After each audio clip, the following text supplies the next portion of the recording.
কলকাতাতেই থাকতেন। আপনাদের সবাইকে জানাই welcome back to my channel. কেমন আছেন সবাই? ভিক্টোরিয়া মেমোরিয়াল হল আলাদা করে মনে হয় না পরিচয় দেওয়ার আছে। শহর কলকাতার মধ্যমণি বলা হয় রানী ভিক্টোরিয়াকে। ভিক্টোরিয়া মেমোরিয়াল হলে বেশ কিছুদিন ধরে শুনছিলাম লাইট অ্যান্ড সাউন্ড শো শুরু হয়েছে, আর লাইট অ্যান্ড সাউন্ড শো দেখার জন্য আমরা ফাইনালি চলে এসেছি ভিক্টোরিয়াতে। এই লাইট অ্যান্ড সাউন্ড শো ভিক্টোরিয়াতে কোথায় হয়, কখন শুরু হয়, কত টাকা টিকিট এবং সপ্তাহে কোন কোন দিনে হয়, সম্পূর্ণটা আজকে আমি আপনাদের সাথে শেয়ার করব ভিডিওর মাধ্যমে। ভিক্টোরিয়া মেমোরিয়াল হলে লাইট অ্যান্ড সাউন্ড শো হয় মোহরকুঞ্জের সামনে ইস্ট গেটে। এখান থেকে নিয়ারেস্ট মেট্রো স্টেশন হলো রবীন্দ্র সদন, তারপরে রবীন্দ্র সদন থেকে মোহরকুঞ্জ হলো ওয়াকিং ডিস্টেন্স।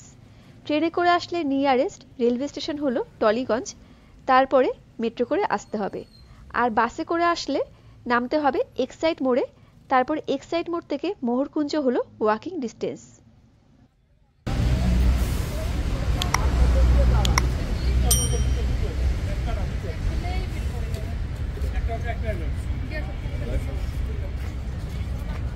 মোহরকুঞ্জের ৩ নাম্বার আর ৪ নাম্বার গেটের সামনেই হলো এই ভিক্টোরিয়া মেমোরিয়াল হলের ইস্ট গেট।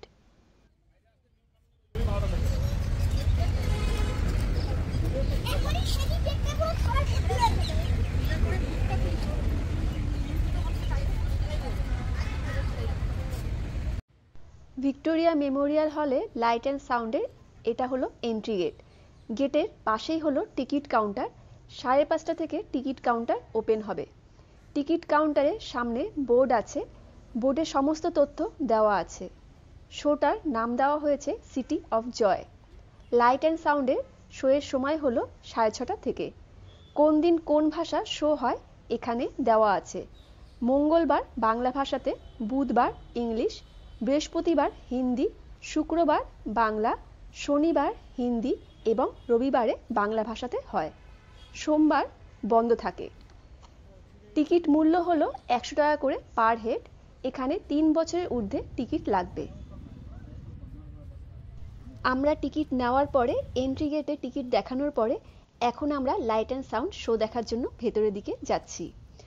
আজ হলো মঙ্গলবার, তাই আজকে লাইট অ্যান্ড সাউন্ড শোটা হবে সম্পূর্ণ বাংলা ভাষাতে।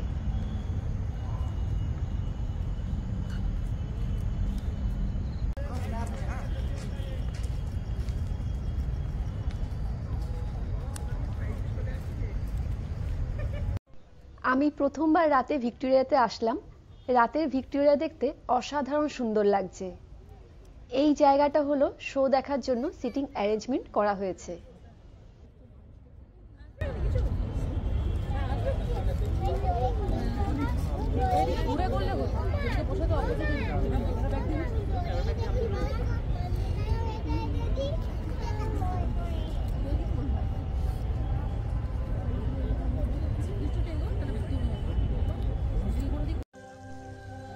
এখন ঘড়িতে বাজে 6:30 আর শুরু হয়ে গেল এখানে আজকে লাইট অ্যান্ড সাউন্ডের শো।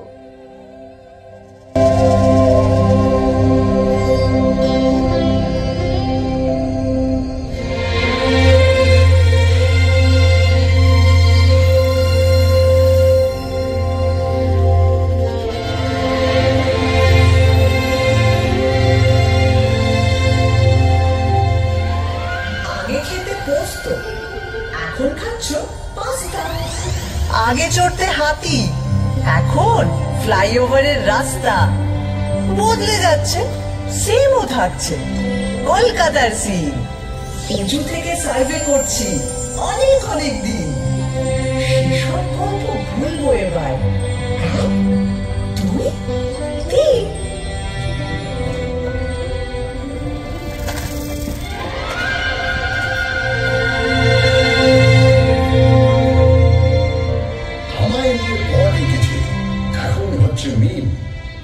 বয়স হলো 300-400 হাজার খানেক দিন।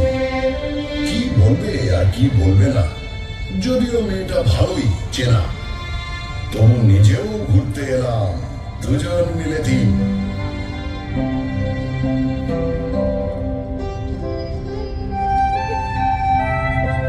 আপনারা এখন যেখানে বসে আছেন একসময় সেখানে ঘোরাফেরা করতো।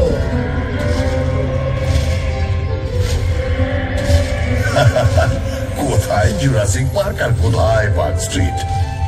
এখান থেকে শুরু করলে মোবাইল ফোনে আসতে আসতে 52 এপিসোড লেগে যাবে। তার চেয়ে একটা চেনা জানা ব্ল্যাক এন্ড হোয়াইট দিয়ে শুরু করো। তাহলে এটা দিয়ে করি। একটা গাড়ি সা করে বেরিয়ে এলো 38-2 এলগিন রোডের বাড়ি থেকে 1941 সালের 16 জানুয়ারি যাচ্ছে এবং সোজা ঢুকে বলল বাঙালি রাস্তার ভিতর। না না না না, নেতাজি সুভাষচন্দ্র বসু তার আগেই কলকাতার আত্মায় ছিলেন। উনি তো 1930-এ কলকাতার মেয়র হয়েছিলেন। কংগ্রেসের প্রেসিডেন্ট হয়ে তিনি ভারতের আত্মায়। তবে ব্রিটিশদের চোখে এক মন ধুলো দিয়ে ওই মহাবিস্ক্রমণ 3-4 রকম ছদ্মবেশ, একেবারে থ্রিলার।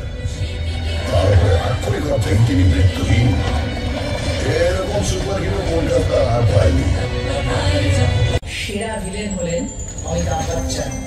অমিতাভ বচ্চন কেন? বারে তিনি কলকাতায় চাকরি করলেন, নাটক করলেন, আর সিনেমাটা কিনা মুম্বাইতে গিয়ে করতে হলো। কি হতো বাংলা সিনেমা নায়ক হলো? সে তো ক্লিফ রিচার্ড ছোটবেলায় কলকাতায় ছিলেন, মানে হাওড়ায়। কিন্তু সে তো একই হলো, অত বড় একটা গায়ক।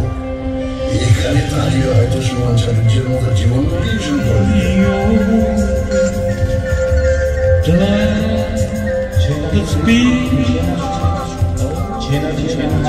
আর পেলে পেলে কলকাতায় ছিলেন লিওনেল মেসি। ফুটবল নিয়ে একই ভাবে বললাম। 1911 সাল আইএফএ শিল্ডের ফাইনালে 2-1 গোলে মোহনবাগান হারিয়ে দিল শাহের টিম ইস্ট ইয়র্কশায়ার রেজিমেন্ট। ভাবা যায় পরাধীন দেশে ইংরেজ টিমকে হারাচ্ছে একটা দল যা সকল ভারতীয়। কলকাতার ইতিহাসে জলজল করছে সেগুলো। ওই সাথে থেকে ভারতের রাজধানী সরিয়ে নিয়ে যাওয়া হচ্ছে দিল্লিতে। তার আগে 139 বছর ধরে আমি ছিলাম রাজধানী। ব্রিটিশ ভারতের মোস্ট ইম্পর্টেন্ট শহর। লজ্জার কি? এটা গর্বের ব্যাপার। কলকাতায় তখন স্বাধীনতা আন্দোলনের এমন ঝাঁজ ব্রিটিশরা সইতে পারছিল না। তাই 1905-এ ঠিক করলো বাংলাকে দুভাগ করে দেওয়া হবে।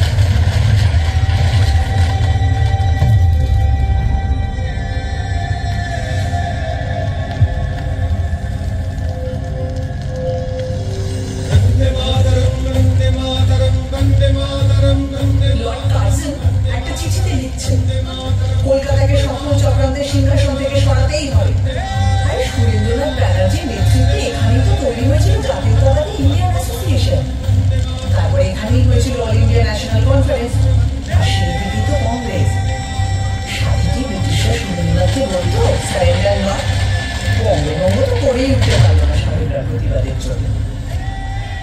হ্যাঁ, বছর 6 পরে রেগে ভেঙে রাজধানীটাই বদলে দিল। এটাই তো প্রমাণিত হয় তুমি একটা সাংঘাতিক জাগ্রত শহর, প্রতিবাদের শহর, যাকে কিনা ব্যঙ্গ করে একদিন বলা হবে মিছিল নগরী, এমনকি মুমূর্ষ নগরী। আচ্ছা মুশকিল হলো তোমাকে তো লোকে সিটি অফ জয়ও বলে। ব্রিটিশদের সময় তোমাকে বলা হতো the second city of British empire, মানে লন্ডনের পরেই। সে তো পয়সার জন্যে। এখান থেকে ব্রিটিশদের কি মুনাফা, রাজস্ব আদায়, পাট বিক্রি, কোটি কোটি টাকা। কি মুশকিল, কলকাতার নিন্দে করলে খেপে উঠবে, আর কলকাতার প্রশংসা করলে নিজে নিন্দে করতে শুরু করবে, মানে তর্ক লাগাও, তাই না? সে তর্কাতর্কি আমার রক্তে। ভারতে সেন্সরশিপের প্রথম আইন তৈরি হয়েছিল কেন জানো? 1872-এ গিরিশ ঘোষ যখন এই শহরেই তৈরি করলেন ন্যাশনাল থিয়েটার। প্রথম নাটকটাই হল দীনবন্ধু মিত্রের নীল দর্পণ।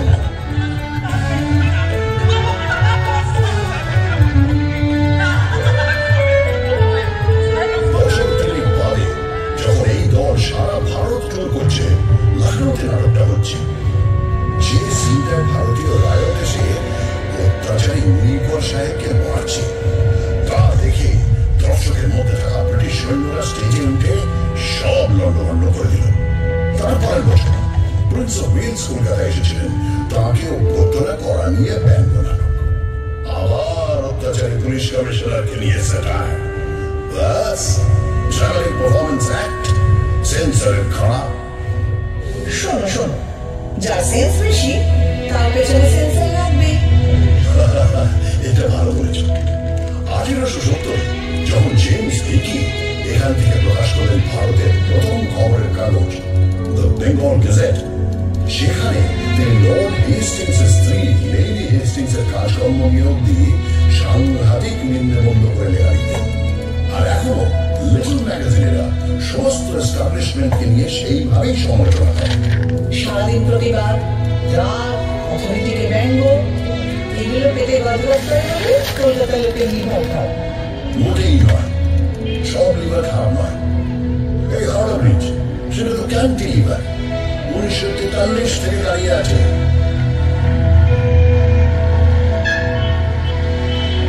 তা কত, রোজ লাখ লাখ গাড়ি ঘোড়া মানুষ কত কিছুই যাচ্ছে, অথচ এতটুকু কষ খায় না। এদিকে নাকি গোটা বেশি একটা স্ক্রু নেই। ওই জন্যই যাদের মাথা স্ক্রু ঢিলে তারা প্রায় হাওড়া ব্রিজের মাথায় চলে বসে। ওখান থেকে ভিউটা ইমাজিন করতে পারছো? আরে বাবা, আমি পারবো না।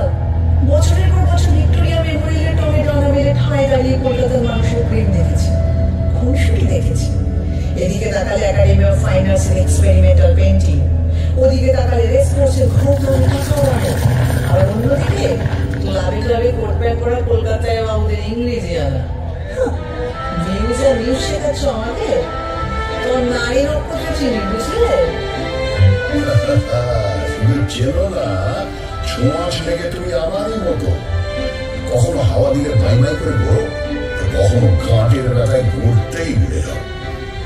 এই বাড়ি কখনো তাজমহলের টুকলি বলে ধুয়ো খায়, কখনো আবার জাপানিদের বোমা খাওয়ার ভয়ে তার সারা গায়ে গোবর লেপে দিয়ে ব্ল্যাক আউট করা হয়।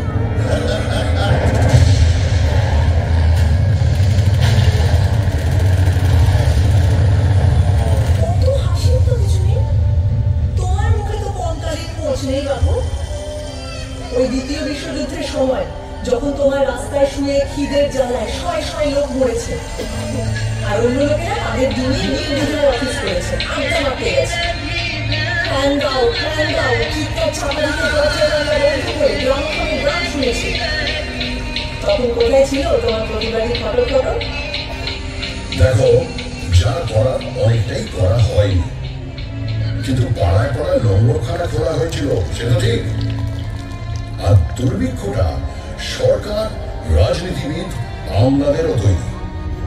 স্বয়ং উইনস্টন চার্চিল সে দায় এড়াতে পারেন না অতগুলো লোকের মৃত্যুর। যাদের সম্পর্কে তিনি বলেছিলেন, এমনি না খেতে পাওয়া বাঙালিরা আরেকটু না খেতে পেরে বিরাট ক্ষতি নেই। সেটাও মনে রেখো। এও মনে রেখো, বিজন ভট্টাচার্যের অসামান্য নবান্ন নাটক অভিনীত হয়েছিল এই দুর্ভিক্ষ নিয়ে, এই সময়। তা অবশ্য ঠিক। 1942-এ তৈরি হওয়া আইপিটি, ইন্ডিয়ান পিপলস থিয়েটার অ্যাসোসিয়েশন, ছিল বামপন্থী শিল্পীদের সংগঠন, যা থেকে কলকাতায় কত মণিমুক্ত জন্ম হয়েছে তার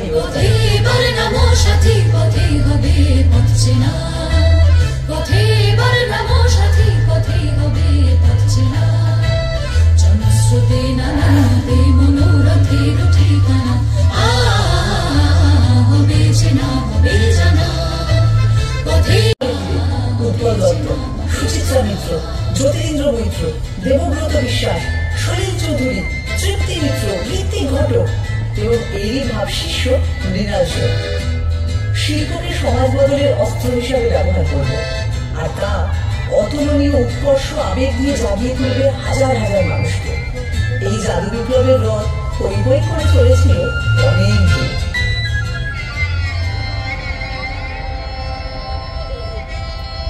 43-এর দুর্ভিক্ষের প্রায় 170 বছর আগে, তখনও তুমি জন্ম। যখন 76-এর মন্বন্তর এসেছিল, সেও তো মানুষেরই তৈরি দুর্ভিক্ষ, ব্রিটিশদের তৈরি দুর্ভিক্ষ। তারা মানুষকে হিংস্রভাবে নিংড়ে খাজনা দিচ্ছিল, ধান জমিতে আফিম আর নীল চাষ করছিল। তখনও পড়ে পড়ে আমার বুকে মরেছে লাখ লাখ অসহায় মানুষ। কি করবো, চুপচাপ চেয়ে থেকেছি। তখন যদি একটা আইপিটিএ থাকতো, তোমার ইতিহাস তো জেগে থাকার ইতিহাস, ঘুমিয়ে থাকার ইতিহাস। 19 শতকে বাবুরা যখন কাই কাই টাকা খরচা করে বিড়ালের বিয়ে দিচ্ছিল, যখন গোলাপ জলে জল শোধ চলছিল, তখন তুমি কেমন ছিলে বাবু? আমরা ঘুমন্ত ছিলে। চান করতে যায় তার একটা বেপরোয়া গ্ল্যামার আছে, এটা মানে তো। আর দেখো, বাবুদের ওই বাড়াবাড়ি না থাকলে বাইজি নাচের সমঝদারিও থাকতো না। তাদের টাকায় ঢালাও স্কুল কলেজের পত্তনও হতো না। আর আমার সবচেয়ে আরো ভর্তি পার্বণ দুর্গা পুজোটাই হতো না। দুর্গা পুজোটাই হতো না? ওমা, কেন? আরে শোভাবাজারের বাবু নবকৃষ্ণদেব মাদ্রাসা তৈরির জন্য প্রচুর টাকা দিয়েছে, রাস্তা তৈরি করে দিয়েছে, সারা দেশ থেকে গায়ক বাজনদার এনে বিশাল সঙ্গীত সম্মেলন করেছে। আবার পলাশির যুদ্ধের সময় তিনি সিরাজের বিরুদ্ধে চক্রান্তে শুধু সামিল ছিলেন তাই না, যুদ্ধ জয় উপলক্ষে বিরাট দুর্গাপুজো করেছিলেন।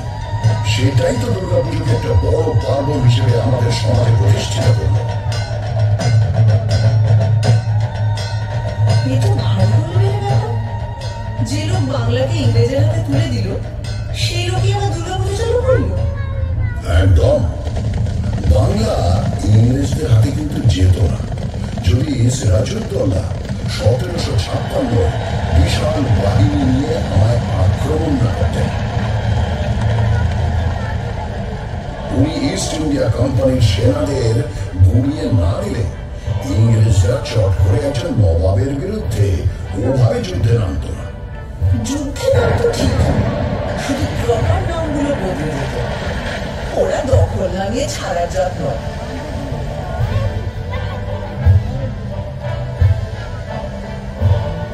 ওই যে ইস্ট ইন্ডিয়া কোম্পানির এজেন্ট জব চার্নক প্রচন্ড বৃষ্টি বাদলার মধ্যে নৌকো ভেড়ালেন 1690 24 আগস্ট। ব্যাস, চাকা গড়াতে শুরু করলো। তোমার ইতিহাসেরও শুরু। ভুল ভুল ভুল, তোমার কথাটা সম্পূর্ণ ভুল।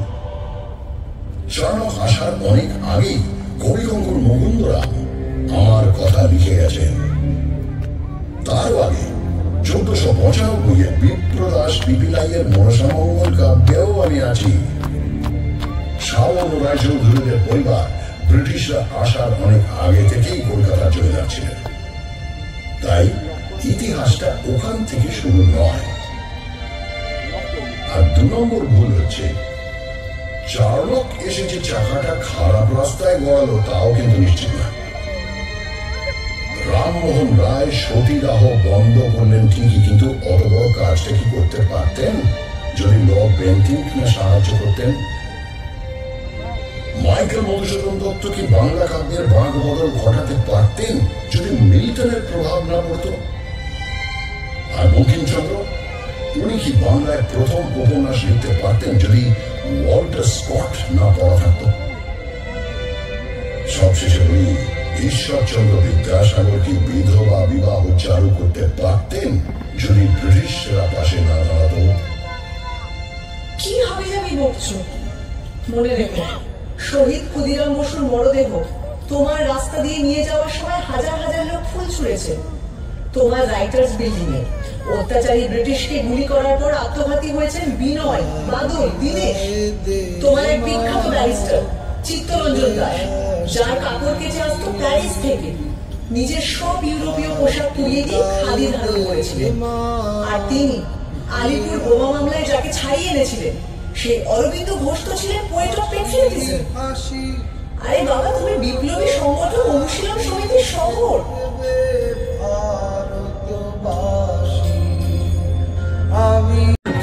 1828 তৈরি করা হয়েছিল ইস্ট ইন্ডিয়া কোম্পানির 2টো যুদ্ধ জয়ের জন্য।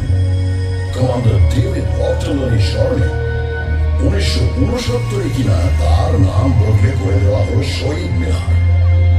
উৎসর্গ করা হলো ভারতের স্বাধীনতার যুদ্ধে শহীদদের উদ্দেশ্যে। তবে অত কিছু নেই, আমি শুধু ভাবছিলাম কি হলে কি হতো।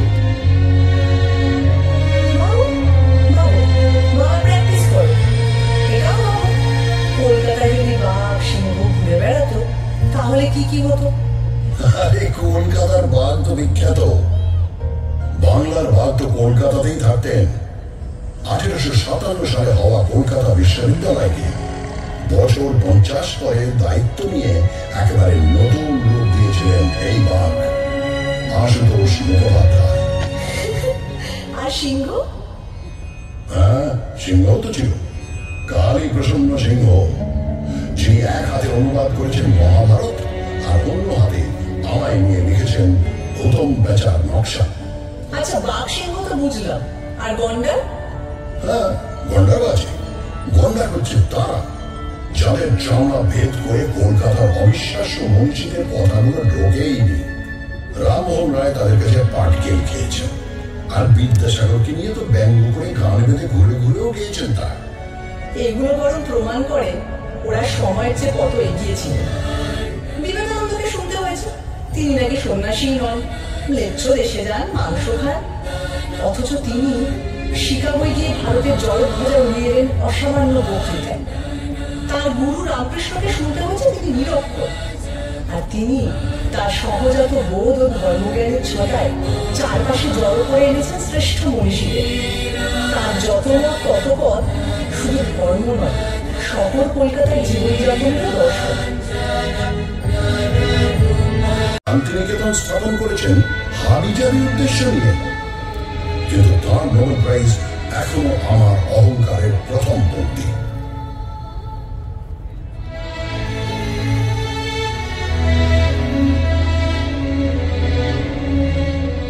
আমি রাজধানীর পর থেকে 1911 খসে পড়লাম, কিন্তু 2 বছর পরেই আমার মাথায় এমন মুকুট উঠল যার ঝড় নোলানি থামার নয়। নোবেল কমিটি বলল রবীন্দ্রনাথ ঠাকুরকে প্রাইজ দেওয়া হচ্ছে because of his profoundly sensitive, fresh and beautiful verse. প্রথম ভারতীয় নোবেল পেলেন।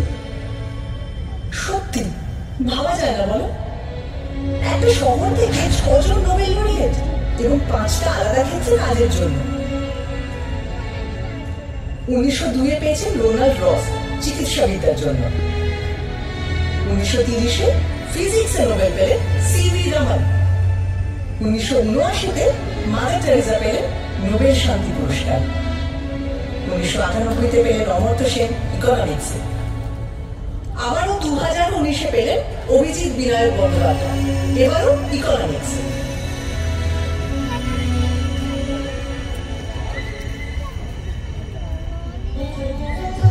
আরে বাবা, নোবেল পাওয়াই তো আর শেষ কথা নয়।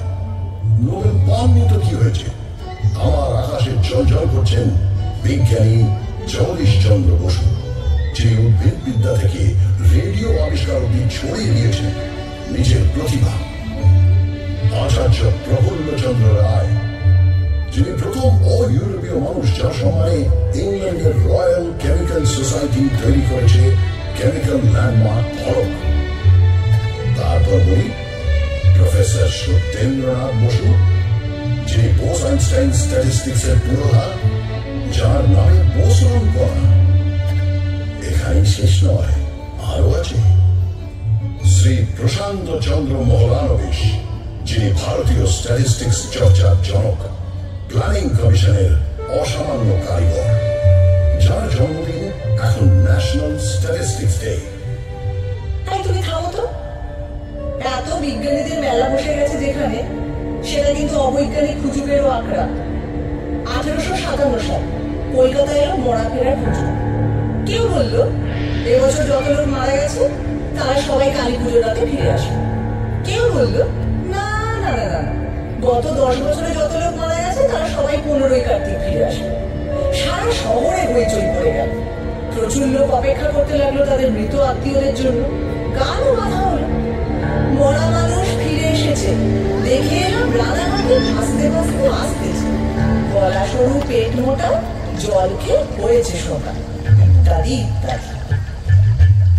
হ্যাঁ, কিন্তু 1979-এর হুজুরটাও খারাপ নয়। আমেরিকার পাঠানো স্যাটেলাইট স্কাইল্যাব নাকি ভেঙে পড়বে। সবাই ভাবে আকাশের দিকে তাকিয়ে হাঁটে, কেউ কেউ হেলমেট পরে সারাদিন ঘুরত।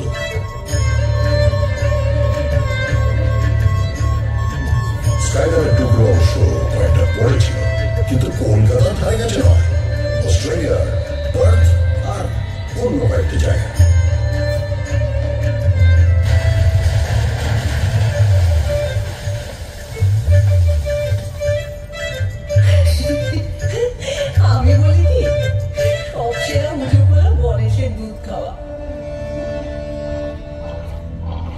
95 সালে এক দুপুরে হঠাৎ নাকি গণেশ দুধ খেতে লাগলো। মন্দিরের গণেশ, ক্যালেন্ডারের গণেশ, ঘুলঘুলির গণেশ কেউ বাদ নেই। পড়ি পড়ি করে সবাই দুধ নিয়ে ছুটতে লাগলো। এমন মিরাকল থেকে বাদ পড়ে গেলে পুণ্যের কোটায় কম পড়ে যাবে যে। তাদের গায়ে নিশ্চয়ই তিরস্কির অদৃশ্য ঘুষি পড়েছিল। একটা 17 বছরের ইন্ডিয়ান ছেলে হিন্দু কলেজে ইংরেজি পড়াতে এসে তার ছাত্রদের শেখাচ্ছে তর্ক করো, যাচাই করো, যুক্তিবাদী হও, প্রথাকে চ্যালেঞ্জ করো। আর সেই ছাত্ররা বলা ভালো শিষ্যরা ইয়াং বেঙ্গল হয়ে তখন দিকে দিকে ছড়িয়ে পড়ছে, সমাজ বদলানোর চেষ্টা করছে। এও তো এখানেই হয়েছিল। তারা যেরকম গোড়া ব্রাহ্মণদের ঝাঁকুনি দিয়ে সমাজটাকে শোধরানোর চেষ্টা করত, 70-এর দশকেও একদল ছেলেপুলে নকশাল আন্দোলনের মাধ্যমে সেরকমই একটা ধাক্কা দেওয়ার চেষ্টা করল। কিন্তু বুলেট আর বোমার প্রতিক্রিয়াও ভীষণ মারাত্মক। তখনকার রাজনীতিও ছিল অনেক ভোটা চলা। রাত্রি জুড়ে বোমা আর পুলিশের জিপের শব্দ। আর দিনের বেলা গঙ্গা জলে উজ্জ্বল যুবকদের লাশ ভেসে দেওয়া দৃশ্য। তোমার গায়ে অনেক বড় রক্ত ছিটকে পড়েছে। আদর্শ, প্রথা সব হারিয়ে গেছিল নতুন নতুন মুখোশের আড়ালে।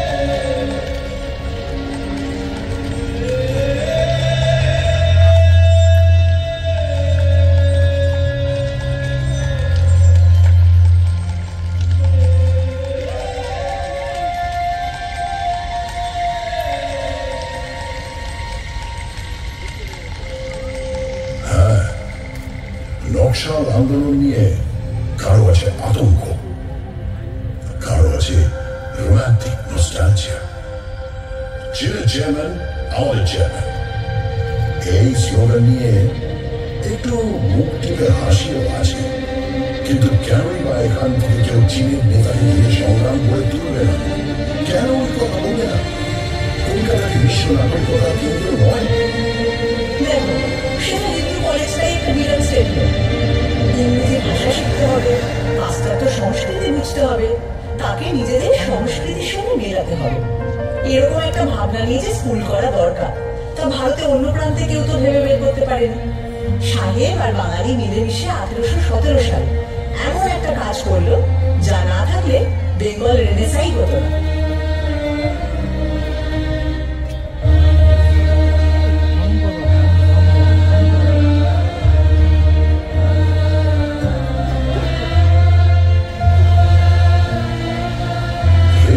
কথা ভাবে সত্যি দাগ লেগে যায়। শুধু ঠাকুর পরিবারের কথা বলতে গেলেই তো হারিয়ে পড়ব। এরা বোধ হয় এক একটা লোকের মধ্যে 10টা করে জিনিয়াস করে দিত। যেমন দ্বিজেন্দ্রনাথ ঠাকুর, তিনি সংস্কৃত থেকে বাংলায় মেঘদূত অনুবাদ করছেন, বাংলায় দর্শনতত্ত্বের বই লিখছেন, আবার বাংলা শর্ট হ্যান্ড উদ্ভাবন করছেন, এমনকি বাক্স বানানো নিয়েও বই লিখছেন। সত্যেন্দ্রনাথ ঠাকুর, তিনি শুধু প্রথম ভারতীয় আইসিএসই নন, ওই যুগে তাঁর বউকে বিলেত নিয়ে গেলেন। এবার বলি জ্যোতিরেন্দ্রনাথ ঠাকুরের কথা।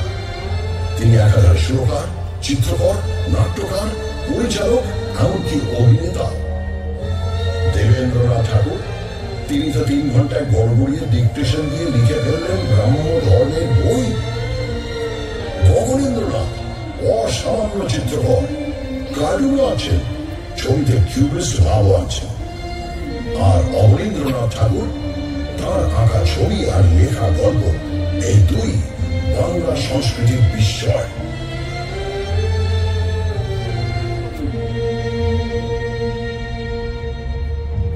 কেন রায় পরিবার?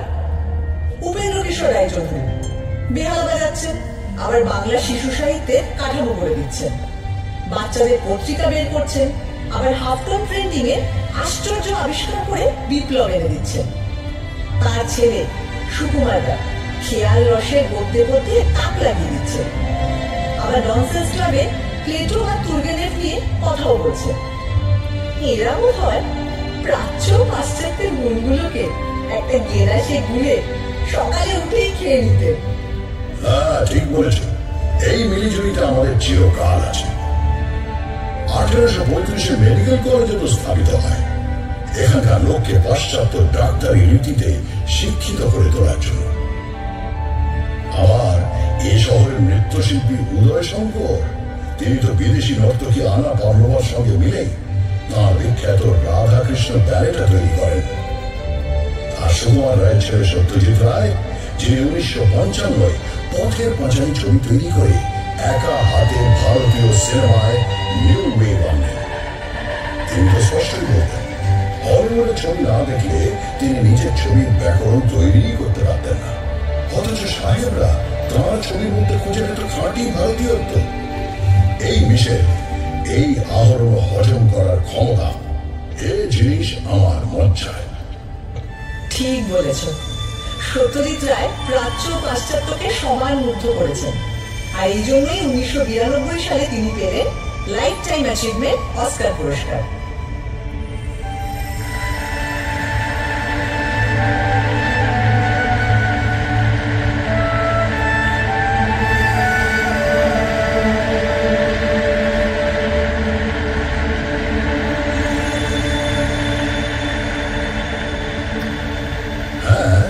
কিন্তু এটা ভুলো না, ওই বছরেই সত্যজিতের গোড়ার দিকের ছবির ক্যামেরাম্যান সুব্রত মিত্র, তিনি পেলেন Eastman Kodak life time achievement for excellence in cinematography. অদ্ভুত, সুব্রত মিত্র পৃথিবীর এক সেরা ক্যামেরাম্যান, কিন্তু তাঁর নামটা সেভাবে প্রচারই পেল না। এই আনসাং হিরোদের নিয়ে তোমার এই পরিচয়টা একটু বোঝাও তো। এটা আদিক্ষেতা না উদারতা? আমি না ঠিক আন্দাজ করতে পারি না। কারণ নামে প্রশংসা করলে কলকাতায় এরা তক্ষুনি আরেকটা নাম পকেট থেকে ফস করে বের করে বলে, উনি তো দর পেলেন না, কিন্তু মহান ছিলেন। হ্যাঁ, বলবো নাই বা কেন?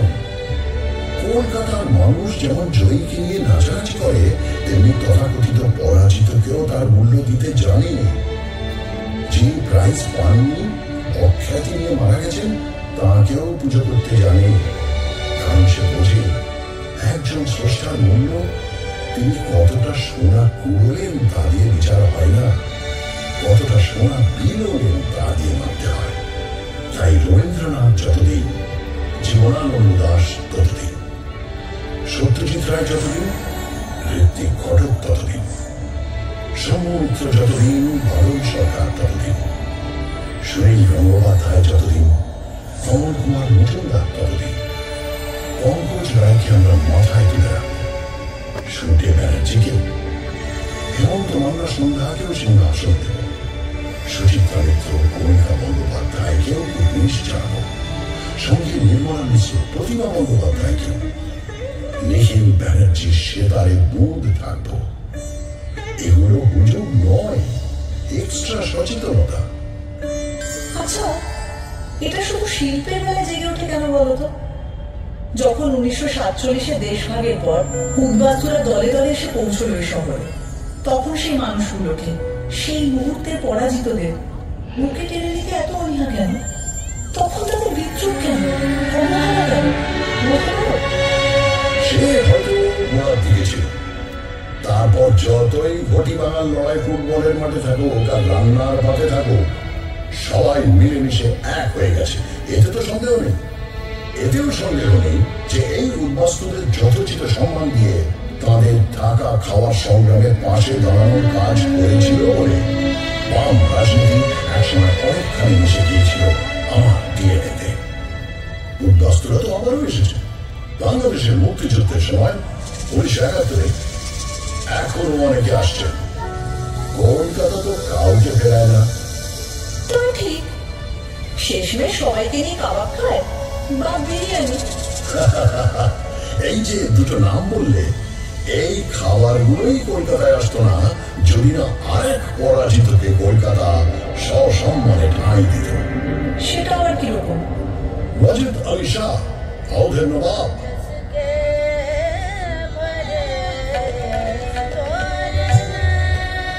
আসলে পাঠালো কলকাতায়। তিনি ঘাঁটি গাড়লেন মেটিয়া বুর্জে। চালের চলনে, পোশাকে আশাকে আর অবশ্যই খাবারে মেটিয়া বুর্জ হয়ে উঠল ছোটা লখনৌ।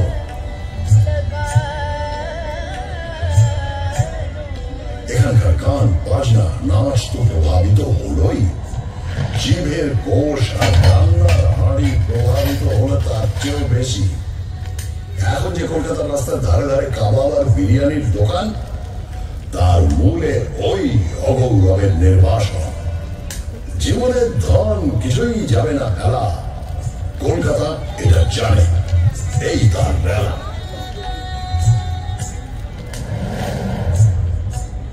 এই রেলাকালা কোথায় চলে যায় যখন 1946-এর দাঙ্গার কথা মনে পড়ে যায়।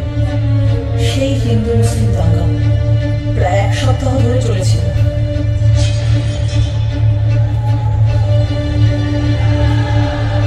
হ্যাঁ, নিশ্চয়ই লজ্জায় মাথা হেঁট হয়ে যায়। তবে সঙ্গে সঙ্গে মনে পড়ে বহু হিন্দু পরিবার মুসলিমদের আশ্রয় দিয়েছিলেন, বহু মুসলিম পরিবার হিন্দুদের বাঁচিয়েছে।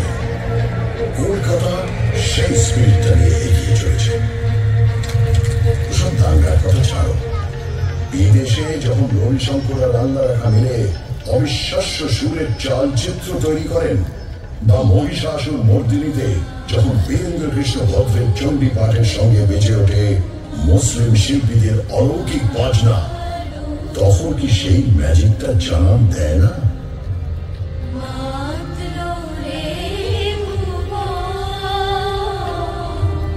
একবার নাকি তার ম্যাজিক দেখতে সবাই এসেছে, কিন্তু 10 মিনিট হয়ে গেছে ম্যাজিশিয়ানের আসার নামই নেই।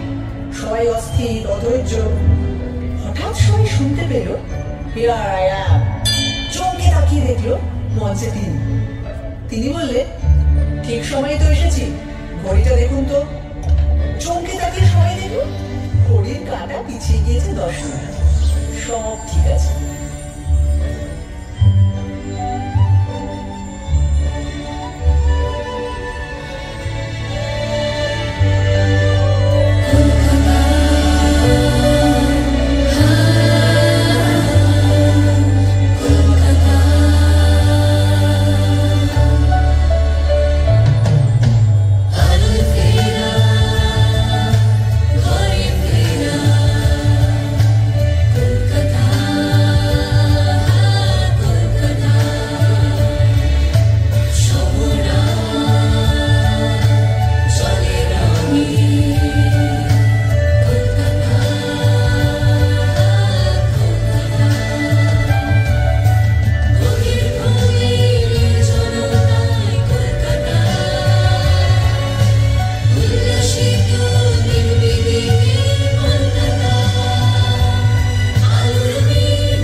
জাস্ট শোটা এখানে শেষ হলো।